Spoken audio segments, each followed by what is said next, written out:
तो हेलो प्यारे बच्चों, कैसे हो आप सभी। गर्मी का आनंद तो आप सभी ले रहे होगे अपने अपने घरों पे। अभी तो समर वेकेशन चल रहा है।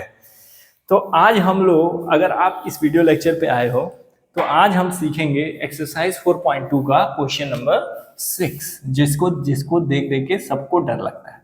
That is 4.2 question number 6। क्या कह रहा है? इस क्वेश्चन से आप रूबरू हुए होंगे जब मैं क्वेश्चन नंबर 2 सॉल्व कर रहा था। आपके सामने एनसीईआरटी खुली होगी, मैं रीड करूंगा और आप एनसीईआरटी क्वेश्चन जरूर देखना। क्या कह रहा है? सबसे पहले क्वेश्चन नहीं पढ़ना है। सबसे पहले इस क्वेश्चन को अगर सॉल्व करना है तो आखिरी लाइन पढ़नी है। आखिरी लाइन लिखी है, find find the number of article produce. ये फाइंड करो कि कितने नंबर ऑफ आर्टिकल प्रोड्यूस हुए हैं and the cost of each article, और हर आर्टिकल का कॉस्ट कितना है। मतलब हमारा विजन क्या होना चाहिए, क्या क्या फाइंड करना है? Number of article produce. ठीक है, हमें तो ये पता करना है कि नंबर ऑफ आर्टिकल उस फैक्ट्री के अंदर कितने बनते हैं और हर आर्टिकल का कितना दाम है। ठीक है, मान लो मेरे पास ये वेट पेपर है और मैं ये पता करना चाहता हूँ कि आज के दिन 14 जून 2026 को ये मेरे फैक्ट्री में कितना बनता है। तो ये तो पता नहीं है, तो हमको क्या करना पड़ेगा? लेट करना पड़ेगा। Late the number of article produce on any particular day. किसी एक दिन में गया फैक्ट्री के अंदर और ये देखा कि ये जो आर्टिकल है, number of article x number of article produce होते हैं। अब वो एक्स क्या है ये हमको नहीं पता है, but the number of article produce will be X. Okay, अब क्वेश्चन पढ़ो क्या कहता है। क्वेश्चन स्टार्टिंग से पढ़ो। A cottage industry produces a certain number of pottery article in a day. एक दिन में जो कॉटेज इंडस्ट्री है ना, कोई आर्टिकल बनाती है, पॉटरी आर्टिकल बनाती है। अब वो कितना बनाती है वो नहीं बताया है। वही चीज़ तो तुमको फाइंड करनी है कि कितना बनता है, नंबर ऑफ आर्टिकल प्रोड्यूस। ठीक है, तो एक दिन में कितना बनता है। It was observe on a particular day. अब देखो ये पर्टिकुलर डे की बात कर रहा है, किसी एक दिन की। Number of article produce that day, the cost of production of each article. It was observe on a particular day, किसी एक पर्टिकुलर डे ये देखा गया कि उस आर्टिकल को प्रोड्यूस करने का जो खर्चा आता है वो 3 अधिक आता है, twice the number of article produce on day. उस दिन नंबर ऑफ आर्टिकल जो प्रोड्यूस हुआ था, number of article produce on that day, उस दिन उसके दुगना करने के बाद भी +3 करोगे तब जाके किसी एक आर्टिकल का कॉस्ट तुमको पता चलेगा कि उस दिन एक आर्टिकल का दाम कितना था। नहीं समझ में आया हुआ? तो सबसे पहले ये लेट कर लो, let the number of article produced on that day. Number of article produced on that day is x article. अब आर्टिकल किस में नापा जाता? आर्टिकल है, मैं आर्टिकल लिख देता हूं x आर्टिकल। मतलब किसी एक पर्टिकुलर दिन x आर्टिकल प्रोड्यूस हुए थे। अब उसमें देखो लिखा है the cost of production of each article. Cost of production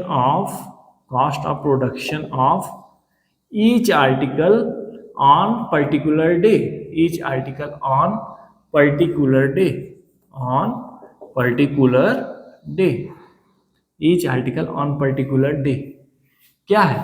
जितने आर्टिकल प्रोड्यूस हुए थे उन दैट डे, उसका दुगना करने के बाद भी 3 अधिक है, दैट इज 2x + 3। ओके, अब आगे क्वेश्चन पढ़ो। If the total cost of production on that day was ₹90।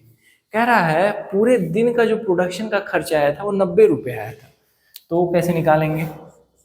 अच्छा ये क्या है? रुपीस पर आर्टिकल है।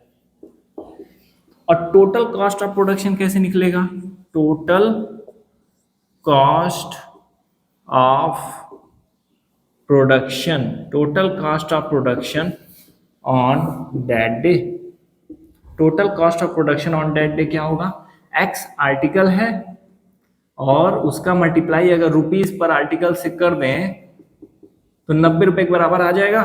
That is x into 2x + 3 is equal to 90। Let's solve it. x का मल्टीप्लाई 2x से होगा तो 2x स्क्वायर हो जाएगा, और x का मल्टीप्लाई 3 से होगा तो 3x हो जाएगा। इक्वल टू 90 को इधर लाओगे तो माइनस 90 इज इक्वल टू 0 हो जाएगा। अब इसको सॉल्व कर लो बेटा, 90 का प्राइम फैक्टर निकालो पहले।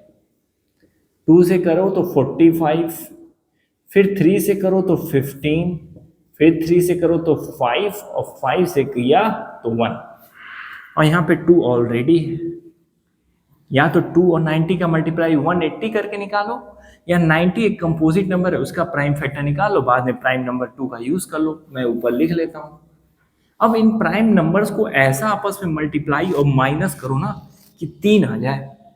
तो देखते हैं, 3 5 जा 15, 15 3 जा नहीं 2 3 जा 6, 6 2 जा 12, 2 2 जा 4, 4 3 जा 12, 5 3 जा 15।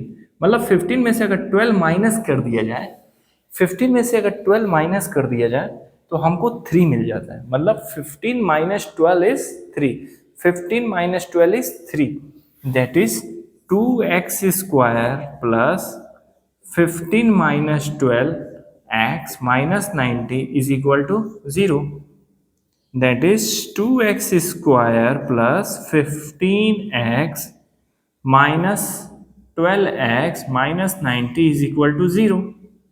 सॉल्व करिए, यहाँ से कॉमन क्या होगा, यहाँ से x कॉमन होगा तो 2x प्लस 15, और यहाँ से माइनस 12 कॉमन ले लीजिए तो x प्लस क्या, नहीं यहाँ से 6 कॉमन लीजिए, यहाँ से 6 कॉमन लीजिए, माइनस 6 कॉमन लीजिए तो 2x plus 15 is equal to 0। यहाँ से कॉमन क्या निकलेगा, 2x प्लस 15 फिर कॉमन हो जाएगा तो बचेगा क्या, x minus 6 is equal to 0। अब एक बार 2x प्लस 5 को इक्वेट कर दीजिए 0 के बराबर, और एक बार x माइनस 6 को 0 के बराबर इक्वेट कर दीजिए। यहाँ से आपका निकलेगा प्लस 15 उधर जाएगा तो माइनस 15/2, और इधर से x की वैल्यू आएगी 6, this is x is equal to 6 and this x is equal to minus 15/2। तो क्या तुम कोई भी आर्टिकल निगेटिव में प्रोड्यूस करते हो? नहीं, तो दिस इज नॉट आंसर। तो आंसर क्या है, किसी एक particular day number of article कितने प्रोड्यूस होंगे, 6 आर्टिकल प्रोड्यूस होंगे। Number of article is 6 article produce on that day. अब कॉस्ट एक आर्टिकल को बनाने का खर्चा कितना लिखे थे हमने, 2x plus 3, then cost per article का कॉस्ट कैसे निकलेगा, 2x प्लस 3, और x क्या निकाले हो 6, तो 2 इंटू 6 प्लस 3, 2 6 या 12 प्लस 3 15 रुपीज। मतलब एक खिलौना बनाने का 15 रुपये खर्चा आता है, और उस दिन 6 खिलौने बनाए गए थे। तो बेटा इस तरह ये क्वेश्चन कंप्लीट हुआ। इस तरह से हम अपने बोर्ड के एग्जाम में भी क्वेश्चन को रिप्रेजेंट करके दिखाएंगे, तभी हमको एग्जामिनर मार्क्स देगा, तभी हम एग्जामिनर से मार्क्स फेच कर पाएंगे। अन्यथा हम क्वेश्चन सॉल्व कर भी लें, अच्छे से ना रिप्रेजेंट करें तो हमको मार्क्स नहीं मिलने वाला। तो यहाँ पे एक्सरसाइज 4.2 हमने कंप्लीट किया। नेक्स्ट क्लास में हम एक्सरसाइज 4.3 सीखेंगे, उसके सारे क्वेश्चंस एनसीईआरटी के सारे डिटेल में एक्सप्लेन करेंगे। तब तक के लिए आपसे हम अलविदा लेते हैं। नमस्कार।